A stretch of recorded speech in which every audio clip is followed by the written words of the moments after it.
Hi friends, అందరికీ good evening. ఈరోజైతే నేనైతే బెండకాయ చట్నీ అయితే చేస్తున్నాను.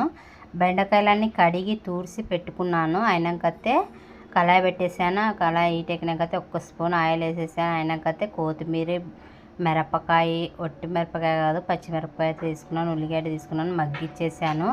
ఒక చుక్క వాటర్ ఎక్కువగా అయితే మగ్గిచ్చేసాను. ఇక్కడ కూడా అన్నాన్ని పెట్టేసాను. అన్నం పెట్టేసి ఎసురు వచ్చినాక అయితే బియ్యం వేసాను, ఉప్పు వేసేసాను. బాగా ఉడుకుతుంది. ఇక్కడైతే బాగా మగ్గిచ్చేసాను.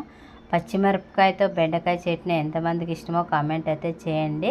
ఇక్కడైతే నేనైతే మిక్సీకి అయితే పట్టుకుంటున్నాను. సపరేట్గా ఉల్లిగడ్డ, పచ్చిమిరపకాయ, కొత్తిమీర, ఎల్లిపాయ వేసి మిక్సీకి అయితే పట్టేసుకున్నాను. అయినా కాదు వదరా మిక్సీ పట్టేసుకున్నాకైతే బెండకాయలు వేసి అదరా పడదామంటే అది నున్నగా అయిపోయింది.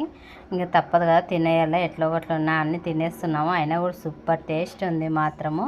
బెండకాయ చట్నీ వేడివేడి అన్నం వేసుకొని నైట్ డిన్నర్ అయితే మేమైతే ఇలా కానిచ్చేసాము.